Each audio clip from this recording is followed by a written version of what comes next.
Sveiki,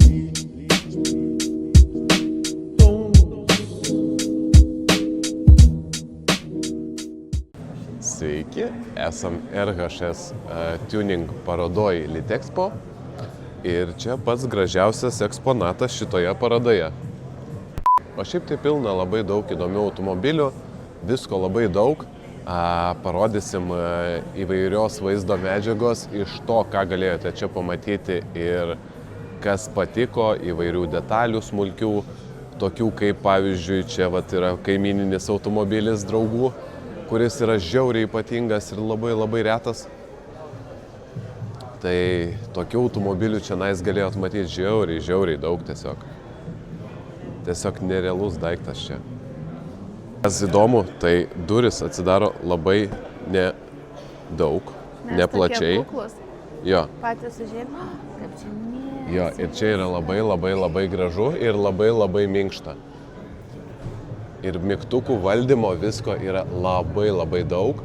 Ir šitoj mašinai priekyje netgi galima sėdėti 3. Ir kitas dalykas, vien mygtukų sėdynės valdymo yra belekiek, kad nusistatyti savo patogiausią padėtį.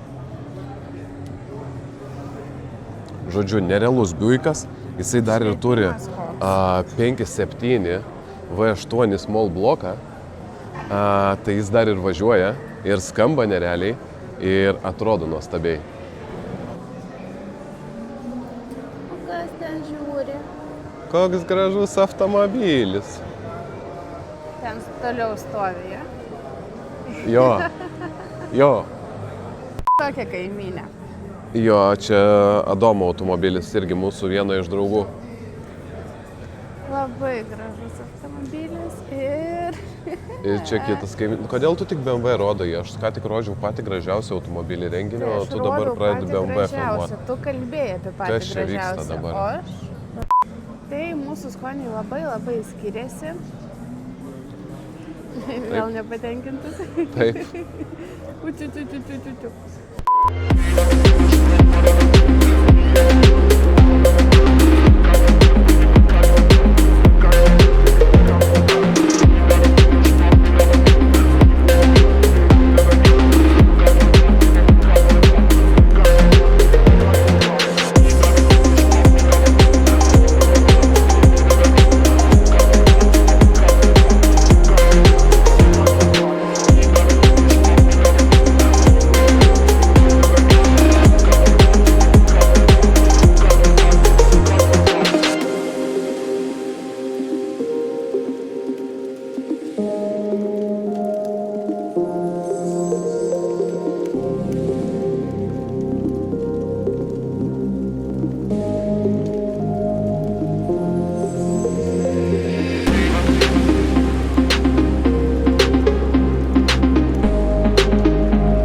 The next day. Tai mes keliaujam pirkti super automobilio, kibiriuko tokia miela, Peugeot 407, automatas, be technikinės, nuostabus automobilis, turintis įvairių defektų, vienas ratas biški kitoks, juodesnis už kitus brolius, atsarginis. Viskas bus gerai. Ir važiuojam mes į Kauną. Per kamščius. Viskas labai gerai. Tai nupirko mes šitą kibirą. Šitas kibiras yra kaip matrioška. Galėsim pademonstruoti, kodėl. Žodžiu, tai nupirkom kibirą, visiškai kibirą, ir jis dar yra kaip matrioška. Čianais yra visko. Šita mašina purvina, baisi. Ir statybininkas čia viską paliko. Jau pavalėm priekinę sėdynę. Priekinė sėdynė buvo belekai baisi. Tai Karina išgelbėjo, nes čia tiesiog cementas, Tiesiog cementas. Ir cementas čia visur buvo. Jūs neįsivaizduojat, kaip joje smirda, kaip jinai dreba važiuojant. Peleninės tai nerodysim. Jinai visa tokia purvina, peleninė visa pilna, ten net neužsidaro, ten baisu yra. Visas automobilis labai stipriai matęs gyvenimo, bet, sakykime, užsiveda važiuoja, bandysim nuvažiuoti su ja iki Vilniaus. O Vilniuje jau žiūrėsim, koks jos likimas, kaip kas. Taip kad atsisveikinam iki Vilniaus, iki. Jo. Čia viskas, ką mes radom. Įvairiausi daiktai. Kas čia gero. Šliopkės radom. Super viskas. Atkraustėm visą automobilį. Jisai visas toks murzinas, žiauriai murzinas. Tiesiog nerealiai murzinas. Radom kažką gero, tai lemputės kažkokios yra, nežinau, reiks pažiūrėti, ar jis geros dar. Žodžiu, mašina šiukšlynas, tiesiog šiukšlynas. Čia dar kažkokių šiukšlių pilna. Žodžiu, tęsime darbus. Vėlus vakaras. Kągi veikia normalų žmonės dažniausiai? Dažniausiai žmonės miega. Praktiškai eismas nebevyksta. Automobilis mūsų dar vis biškį murzavatas. Tiksliau, murzinas automobilis mūsų dar.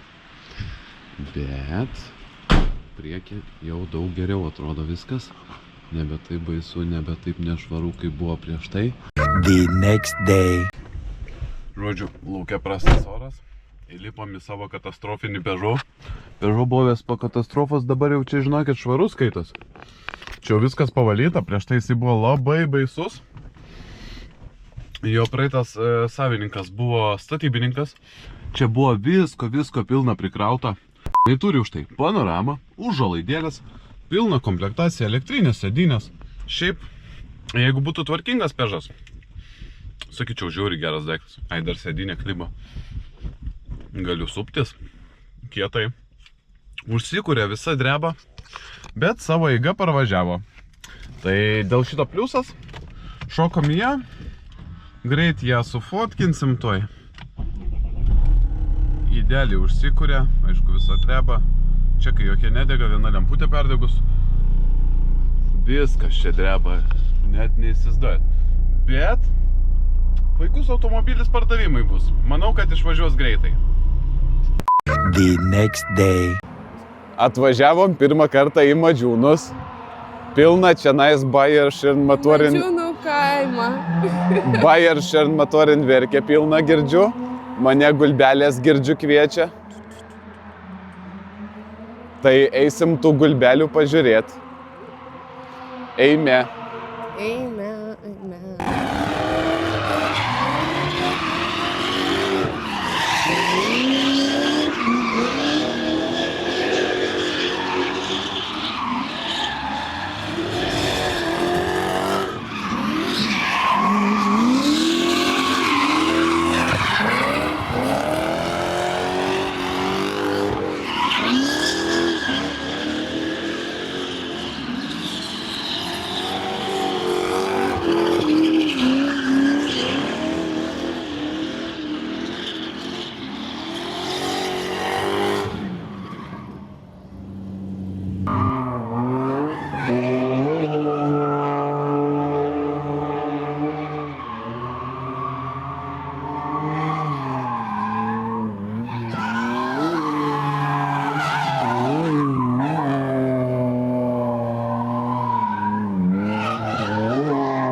1,000,000 zillion jillion dillion cotillion times later.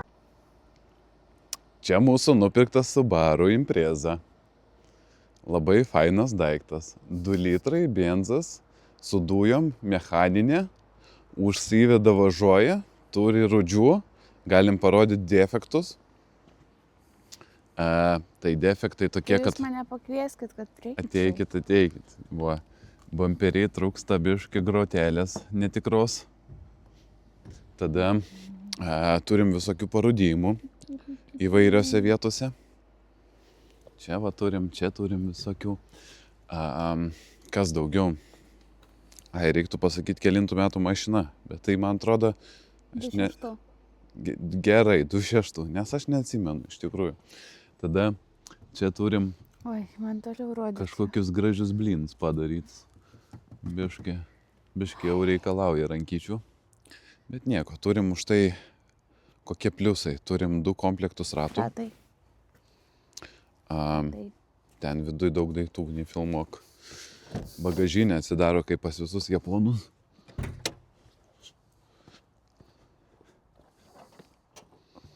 Nelabai nori atsidaryti, bet bent jau nemuša manęs, kaip BMW. Tai, lietnikai tai kaip pas mane Lincolno, labai baisus. Nu, ta prasme, visi pasilūpė tokie. Bet nieko, žiemai sueit. Nu, gerai, viską čia jau ne... Oi, kokia čia terapija garsų. Kaip tau patinka, kaip BMW? Jo, patinka. Man patinka šitą rankenėlę durų labiausiai. Nu, dar labai patinka, kad vairuotojo langas neatsidaro, nes vienintelis, kurį aš norėčiau naudoti ir atidarinėti, tai jis neatsidaro. Skamba kaip tavo problemos. Tu Tai. Dabar supranti mane? Jo, dabar yra kitas dalykas. Va, žiūrėk. Čia yra rankenėlė. Atsidarai ir jinai čia pastringa. Kaip Chryslerį. Kokiam Chryslerį? Chryslerį tai buvo. Neatsimenu. 300 ne mūsų. Ai, nu gal ir buvo. Bet yra technologija. Technologija. Tai va. O šiaip fainas automobilis iš tikrųjų. Galim pažiūrėti dar kaip po kapoto atrodo. Dabar jau kapotas atsidarinėja. Kai pirkau, tai ir dujos tvarkingai nenorėjau įsijungti, teko važiuoti pas dujininką, kad sutvarkyti šitą dalyką. Nes temperatūros daviklis nematydavo temperatūros. Kas dar buvo? Ai, kapotas neatsidarinėjo, tai ir kapoto troselį reikėjo biškį patvarkyti, kad pradėtų tvarkingai atsidarinėti. Kas čia? Nu, ką tu filmuoji? Kas čia? Nu, ką aš čia? gyvena. Ką aš žinau, nu, atsilupa. O matai, BMW turi daviklius, kurie atbaido šitos graužikus. Tai čia gal ne graužikai buvo, gal čia tiesiog nuo šilumos išsi... Nu, žodžiu. Ta mašina. Lygtais apie visus defektus jos papasakojau. Kad yra rūdis, langas, duris. Rankenėlė. Ne, viskas gerai su rankenėlė. Užsidarė. Šiaip tai fainas daiktas. Ta prasme, tai jeigu kažkam reikia 4 varomo faino gero daikto su gerom vasariniam padangom, žieminių padangų irgi normaliai, gražus ratlankiai šiaip šitie vasariniai, sakyčiau, jinai normaliai užsiveda, važiuoja, pakaba tik tai priekyje dar pabilda, o šiaip tai geras daiktas. Technikinė dar metams. Tai jeigu kažkam reikia, parašykit. Parduosim šitą kietą automobilį. Tik tai daiktus dar reiks išsikrauti, tai dabar esam prikrovę labai daug visko iš kitų automobilių. Esam prikrovę. Kai kažkas blogai, tai mes. Mes prikrovėm. Aš nekroviau čia daiktų. Gerai. Oi, gal užsikursim dabar. Užsikūrėm ir važiuojam. Užsikūrėm. Klaidos ant skydelio. Jokios. Nedega. Rankinis dabar tik tai užtrauktas. Rida, žiūrėk, 235 000. Pasaka, automobilis. Pasaka. Šiaip sėdynės labai fainas šitas. Man patinka. Aš kažkada tokias ant MX3 turėjau. Tiksliau, ne ant, o MX3 automobilyje. Daiktai mūsų, o aš turėjau, Aš turėjau. O daiktai tai mūsų. Aš Kas turėjau. blogai? Aš dar turiu apyrankę. Man čia palikimas. O, čia Batareikų jeigu tai batareikų neturėjai. įdėsi, tai tada švies. Va, galėtų šviest. Va, tokį batariu. O, gal Kartu su nedėsiu. mašina parduodė, jo? Jo, jeigu kam reiks, atiduosiu kartu. Viskas, žodžiu, keliaujam, va, atsidarom vairuotojo langą. Atsidarom. Pagaliau. Aš tau užblokuosiu, jeigu tu taip čia maivysis dabar. Aš tau užblokuoju, viskas. Gana. Na, gerai, bent jau atidaryti. O ir pats negaliu uždaryti. Ir pats negaliu tada uždaryti. Žodžiu, trumpa istorija. Tai Peugeot pardavinėjo iš statybininko nupirkęs Perikupas. Mes iš jo nupirkom tą Peugeot. Pamatėm potencialą, nusprendėm čiut patobulint, pagražint, pašveist, pavalyt ir užsidirbt. Tai bus matyt, ar nuo jo uždirbsim. O šiuo metu sėdžiu kitam pirkinį. Tai yra Mazda 6 automatas. Vieno savininko buvęs automobilis. Originali rida 142 tūkstančiai. Šiaip automobilis ganėtinai gyvas, tikrai. Kas liečia vidų, važiavimą, jaučias, kad gyvas automobilis. Bet kas liečia rudis gyvenant Lietuvoje nuo naujo automobilio pirkus. Ir kadangi tai Mazda, tai slengstis pas ją jau yra vienas kiauras, yra įvairiausių parūdijimų aplink automobilį, galim greitai apibėgti, viską parodysiu. Yra antras ratų komplektas geras, vat irgi pliusas. Šiaip automobilis labai fainas, gaila, kad neturi jau technikinės apžiūros. 2 litrai, 2 litrai benzinas, važiuoja maloniai, viską daro ganėtinai maloniai. Taip jinai vat atrodo. Prieš tai mačiau, kad rasojo vienas žibintas, dabar lyg ir nerasoja. Parūdijimų va čia tokių yra.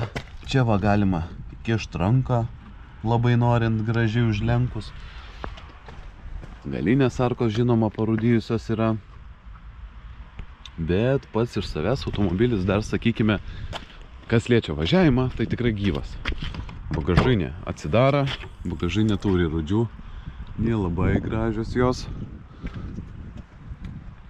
Padangos už tai labai geros. Šitoj vietoj mane apgavo, aš tenais galvojau, kad bus termosas man paliktas dovanų. O iš tikrųjų nepaliko termoso, o ten tiesiog varžtus 4 įdėjo ir likau apgautas. Tai va toks automobiliukas. 2 rakteliai. Tai žodžiu, Mazda keliauja į pardavimą, Peugeot keliauja į pardavimą. Tokius automobilius vat turime. Ai, dar turim Ford Mavericką, kuris nebuvo rodytas, man atrodo dar. O gal ir buvo. Žodžiu, viskas bus parodyta. Keliaujame toliau. Važiuojame dirbti. Gal dar kažką nupirksim gero šiandien. O šitą Mazdą jau tikrai reik parduot. Peugeot reik parduot.